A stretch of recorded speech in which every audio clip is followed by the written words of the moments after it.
Welcome back on my YouTube channel beginners with Suraj. पिछली video में हम लोगों ने बात की थी कि भाई संविधान के अर्थ के बारे में, परिभाषा के बारे में और भारतीय संविधान को उधार का थैला क्यों कहा जाता है। उसमें हमने कुछ पॉइंट करे थे, कुछ पॉइंट जिसको हम आज करेंगे, जिसको हमने पहला पार्ट 1 कहा संविधान का, और संविधान का आज हम लोग पार्ट 2 करने वाले। तो इनमें वो कौन कौन से टॉपिक है, तो ये 6 टॉपिक को हम लोग क्या करेंगे, ऐड करेंगे, जिससे कि हमारा संविधान वाला जो पार्ट है वो कवर होगा। इसके बाद जो हम लोग वीडियो लाएंगे उसमें हम लोग संविधान की विशेषताओं के बारे में पढ़ेंगे। तो आइए स्टार्ट करते हैं। पिछली वीडियो में मैंने आपको यूके के पार्लियामेंट्री सिस्टम, मतलब यूके से कौन कौन सी चीजें हैं, इन सब के बारे में डिस्कस किया था। अब हम लोग बात करेंगे इन सब के बारे में कि भाई जो साउथ अफ्रीका है, कनाडा है, यूएसए है, आयरलैंड है, फ्रांस है, इन सब देशों से हमारे भारतीय संविधान में क्या क्या चीजें ऐड की गई। तो लेट्स स्टार्ट।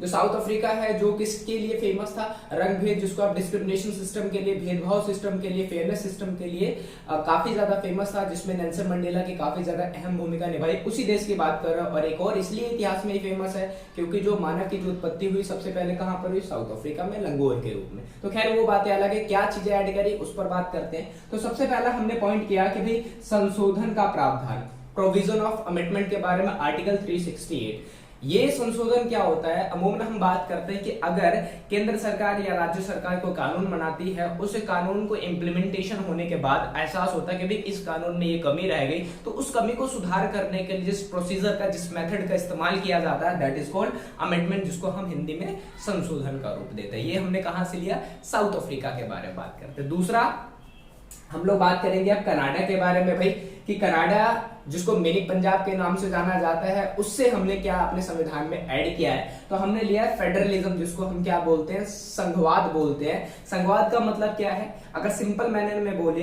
तो where we have the distribution of power into 2 sections के बारे में बात करोगे, कैटेगरीज के बारे में बात करोगे, जिसको एक साइड में हमने क्या बोला, संघ बोला, और दूसरा हमने बोला क्या, राज्य। संघ का मतलब केंद्र के बारे में बात करते हैं, और केंद्र की जो शक्ति होती है नॉर्मली उसमें कौन आता है, पीएम आता है, लेकिन जो राज्य है उसमें सीएम्स आते हैं, गवर्नर के बारे में बात करते हैं हम लोग। तो यहाँ पर वही लिखा हुआ है कि केंद्र को कौन कंट्रोल करता है, कौन आगे चलाता है, भैया पीएम की बात करते हो, राज्य को कौन चलाता है, सीएम। एग्जांपल के लिए अभी हमारे भारत में 28 स्टेट्स के बारे में बात करोगे, 8 यूटीएस के बारे में बात करोगे, ये 28 और ये 8 पर कौन कंट्रोल करता है, भैया सेंटर की बात करते हैं, लेकिन जो इंडिविजुअली स्टेट है उस पर कौन कंट्रोल करता है, सीएम करता है। तो ये सिस्टम काफी ज्यादा इंपॉर्टेंट है डेमोक्रेशियल कंट्री के लिए। क्यों?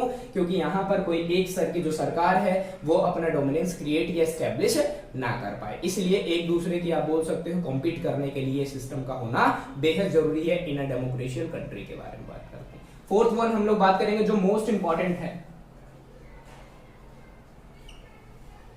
उसमें हम लोग सबसे पहला फंडामेंटल राइट के बारे में बात करेंगे, जो हमारा आर्टिकल की बात करते हैं 14 से लेकर के 32 तक, जिसमें बात करेंगे हमारा फंडामेंटल राइट। जो फंडामेंटल राइट थे पहले कितने थे, 7 थे, लेकिन अब कितने कर दिए गए, 6 कर दिए गए। जो 7वां था right to property, 44th amendment 1978 में, उसको क्या कर दिया गया, हटा करके अब संख्या कितनी कर दी गई फंडामेंटल राइट की, 6 के बारे में बात करेंगे हम लोग। राइट टू इक्वालिटी के बारे में बात करेंगे, राइट टू लिबर्टी के बारे में बात करेंगे, right against the child exploitation के बारे में बात करेंगे, राइट टू चूज रिलीजन के बारे में बात करेंगे। जो 5th वन हो जाएगा right to get education, right to promote the culture, ये 5th हो जाएगा। और जो 6th वाला हो जाएगा right to justice, right to prejudice, जिसको हम हिंदी में संवैधानिक उपचारों का अधिकार, या लास्ट वाले को संविधान की आत्मा भी क्या कहते हैं, इस नाम से जाना जाता है। तो यहाँ पर हम लोग फंडामेंटल राइट के बारे में बात करेंगे। दूसरा क्या है, फंडामेंटल ड्यूटी, जिसको हम क्या बोलते हैं, कर्तव्य, मौलिक कर्तव्य। मौलिक कर्तव्य अमूमन हमारे क्या आता है, हमारा आता है व्यवहार, हमारा जो बिहेवियर है, बिहेवियर से हमारी सोसाइटी में क्या होती है, हमारी पहचान बनती है। अगर आप गलत शब्दों का इस्तेमाल करते हो तो सामने वाला भी उस चीज को अडॉप्ट करेगा, तो समाज में क्या होंगी, आपके खिलाफ नेगेटिविटी क्रिएट या स्प्रेड होती चली जाएंगी।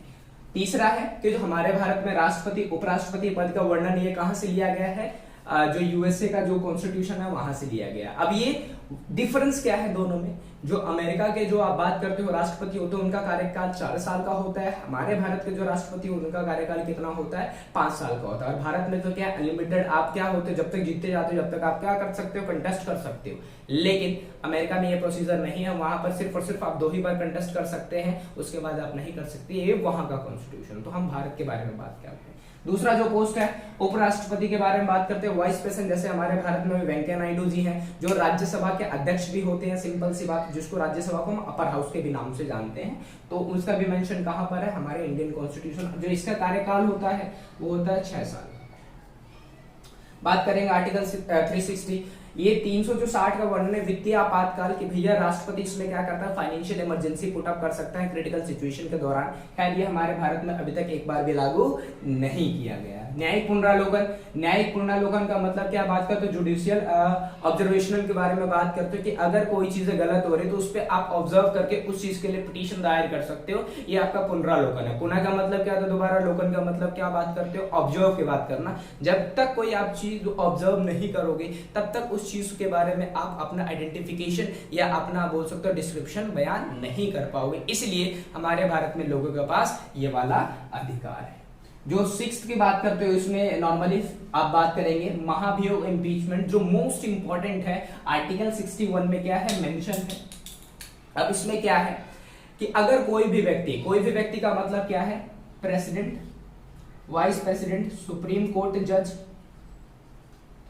हाई कोर्ट जज, इसमें से चारों में से अगर कोई व्यक्ति अगर संविधान के दायरे, मान लीजिए इनका ये लिमिटेशन, अगर ये यहां से यहां तक काम करने की कोशिश करेंगे तो इन पर क्या लगाया जा सकता है, इंपीचमेंट लगाया जा सकता है, जिसको हम महाभियोग बोलते हैं। अगर हम सिंपल भाषा में समझे, अगर कोई व्यक्ति अपने पद का गलत इस्तेमाल करके या संविधान से बाहर जाकर के काम करने की कोशिश करता है तो उसको उस पद से हटाने के लिए जो प्रोसीजर का इस्तेमाल किया जाता है दैट इज कॉल्ड इंपीचमेंट। ये हो गए 3 आपके। जो 5th वन है, हम बात करते हैं आयरलैंड के बारे में कि आयरलैंड के कॉन्स्टिट्यूशन से क्या लिया गया, डीपीएसपी, जिसको हम इंग्लिश में क्या बोलते हैं, डायरेक्ट प्रिंसिपल स्टेट पॉलिसी बोलते हैं, हिंदी में राज्य की नीति निर्देशकता। तो इसका मेंशन हमारे आर्टिकल 36 से लेकर के 51, और जो मैंने आपको कहा फंडामेंटल ड्यूटीज, ये हमारे आर्टिकल 51 का जैसे ये खत्म होगा आपका ये स्टार्ट हो जाता है। ये चीजें आपको ध्यान में रखनी है। अब ये डीपीएसपी क्या है, अगर ये समाज हितकारी कल्याणकारी राज्यों के लिए क्या करता है, काम करता है। जनरली हम बात करते हैं ये वो संगठन या समुदाय बोल सकते हो आप, या आप बोल सकते हो पॉलिसी थीम्स के बारे में बात करते हैं, जो क्या करते हैं, लोगों के अधिकार के लिए या न्यायिक प्रक्रिया के लिए क्या करते हैं, प्रमोशन का काम करते हैं। मेरे अधिकार का एवोल्यूशन हो रहा है तो नॉर्मली ये मुझे क्या करेंगे, अवेयर करने का काम करेंगे, जो कि कहां से लिया गया है, that is taken from the Ireland constitution. That is France के बारे में बात करते हैं, जो हमारा लास्ट वन है। फ्रांस से हमारे पास 3 चीजें अडॉप्ट की गई है, लिबर्टी, इक्वालिटी, फ्रेटर्निटी के बारे में बात करते हैं। आप स्वतंत्रता का मतलब समझते हैं, 2 प्रकार की होती है, पॉजिटिव एंड नेगेटिव के बारे में बात करते हैं। पॉजिटिव मतलब where we have the restrictions के बारे में बात करते हैं, जहां पर हमारे पास रोक टोक है, ये पॉजिटिव है क्योंकि हमें रोकने वाला है, जब तो हम क्या करते हैं, भाई ये काम करना है, ये काम नहीं करना है। लेकिन नेगेटिव वाले में where we don't have any type of restrictions के बारे में बात करते हैं, जहां पर हमें रोकने टोकने वाला कोई भी नहीं है इन चीजों के बारे में। लेकिन जो बंधुता है इसमें हम बात करते हैं यूनाइट